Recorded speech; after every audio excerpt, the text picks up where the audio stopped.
Good morning, I'm Taylor Wilson, and today is Thursday, September 25th, 2025. This is USA Today's The Excerpt.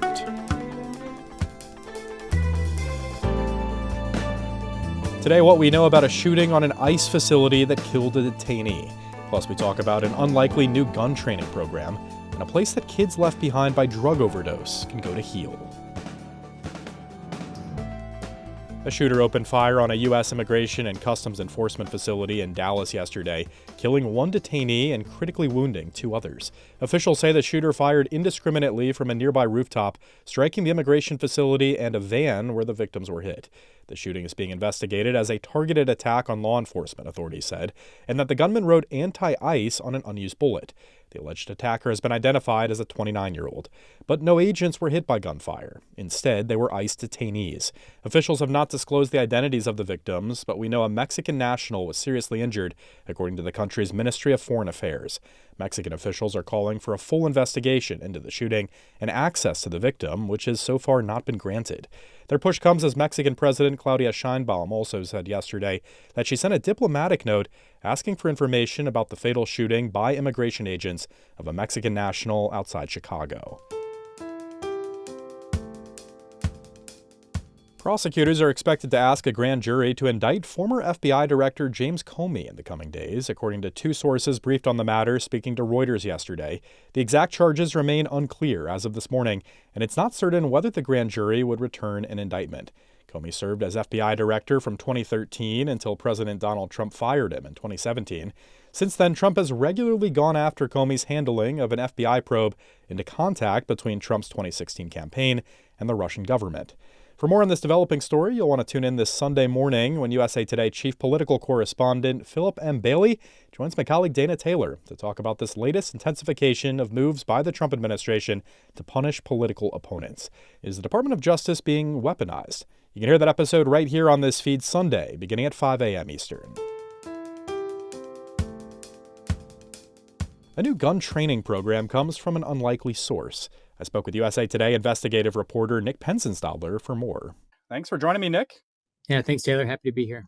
So just establishing some basics here at the top, what is Everytown for gun safety?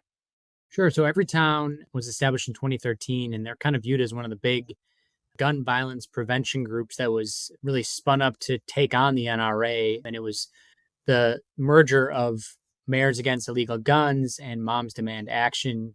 And in 2013, this was in the wake of the Sandy Hook shooting in 2012. So they have been a large player on the scene of the lobbying for stricter gun control laws and grassroots efforts all around the country.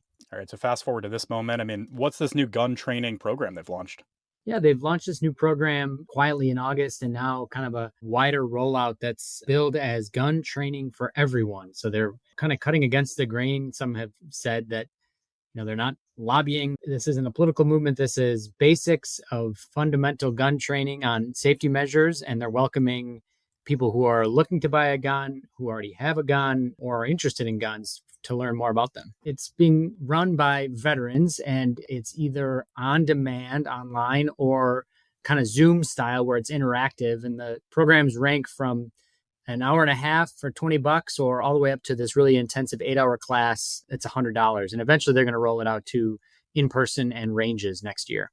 Well, I want to better understand their argument. I mean, do they point to data that such training works? Just in general, how do supporters of this program frame it? They've kind of defended it as this wide tent aim at all sorts of people, whether you're a gun owner or not, whether you are pro-gun or anti-gun, that they want safety. And that's what they say.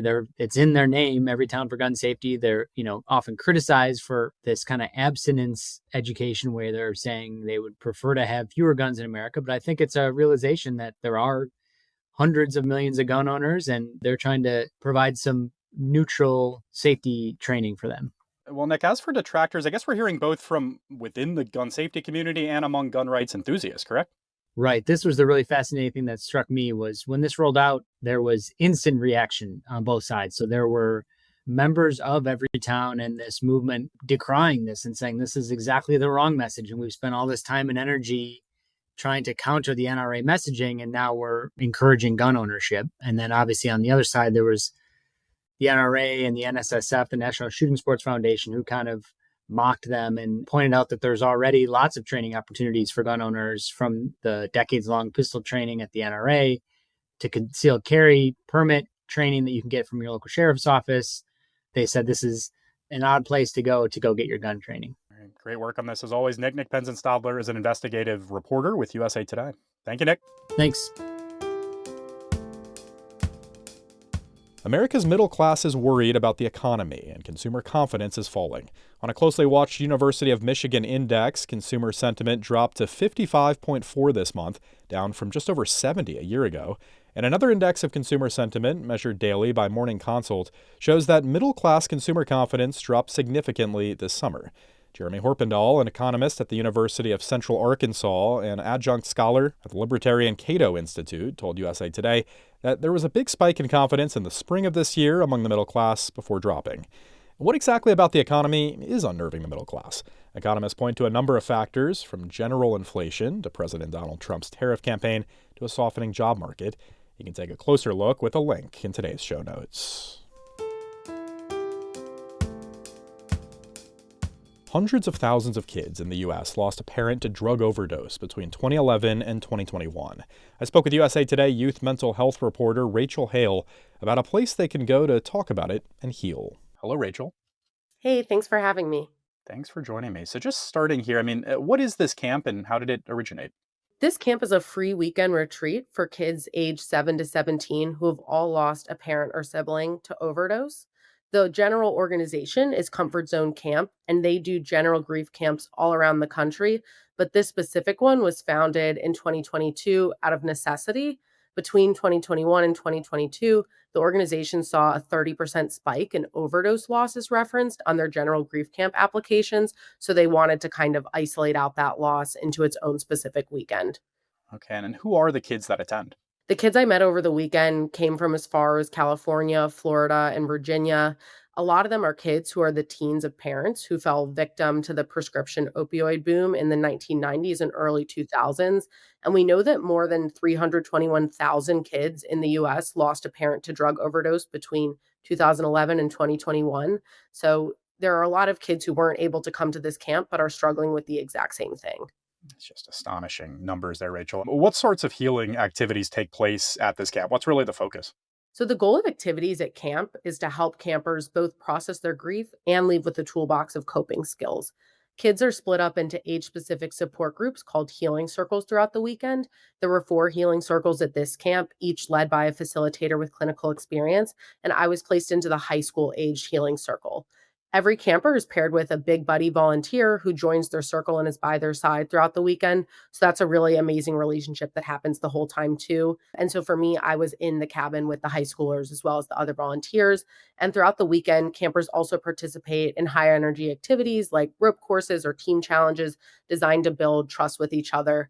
It looks a little different in each age group. So for the younger age groups, talking about a toolbox of coping skills might be brainstorming a coping skill for each letter of the alphabet, whereas some of the older kids might get into conversation a little bit more about the stigma that comes alongside their grief. Well, Rachel, as you say, you were there in the cabin. Did you have a chance to speak with any of these kids about their experiences with grief, how they're processing, and just kind of what this camp did for them? Yeah, I did. I found that a lot of the kids here, even if they had been to other general grief camps, they found that this was a place where they could really get into the details of the overdose specific loss they experienced. At general grief camps, a lot of them said they didn't feel comfortable getting into all the details of what had happened because there are often feelings of anger, guilt, regret, shame, or even relief that can come with overdose loss. And part of this camp's goal was to teach the kids that it's okay to feel conflicting emotions about the people that they've lost. And a lot of them said that what was hard is like other people might have this image of what an addict looks like, but for them, that addict was their sister, brother, mom, or dad. And maybe they made bad choices, but they also love them. And camp wants to help a lot of these kids understand that it's okay to feel multiple of those emotions at once. Some of these campers are at the age now, Rachel, where they have friends experimenting with drugs, as you write in this piece. How do they see the road ahead in terms of their own choices around substances? Yeah, I think what's hard is that in some ways, teens today are encountering a more enticing and more dangerous system even than the generations that came before them, just because there are so many counterfeit drugs accessible on platforms like Facebook, Snapchat, Telegram, you name it, You think of like the one pill can kill campaign and how that's been popularized. So I think that camp wants to help teens navigate this landscape with tools to make informed decisions. Because I was embedded into the high school age range group, a lot of the campers told me that their friends are starting to experiment with substances for the first time and they don't really know how to feel about it. It's kind of scary. They're afraid of watching another overdose happen in their life. They're afraid of trying a substance and liking it or having an experience with it. And, a lot of them just growing up with the experiences they had, it's something that brings up a lot of anxiety and confusion.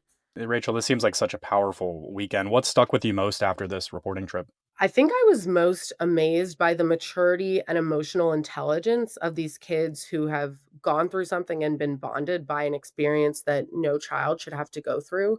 I'd spoken with a few of the girls in my cabin before the weekend started, but being there in person, it was amazing to see the way that they opened up to each other when they were away from their families, their peers, and their phones for the weekend. So it was by far one of the most fulfilling experiences that I've had in my reporting career, and I'm really grateful that I got to experience it with them for the whole weekend. Rachel Hale covers youth mental health at USA Today. Thank you, Rachel. Thank you. When Pac-Man first hit the arcades back in 1980, the game took the nascent video game industry by storm. One of the things about Pac-Man is that it opened up the arcade world to everybody. Before Pac-Man came out, it was mainly teenage boys that were found in arcades. They were smelly, dark, dingy places. But the creator of Pac-Man, Arturo Iwatana, said he actually created the game to try and attract women to arcades to open up the industry a little bit more. That was independent journalist Chris Morris, who writes about the video game and personal electronics industries. He recently sat down with my colleague Dana Taylor to talk about the lasting impact of Pac-Man, which turned 45 this year.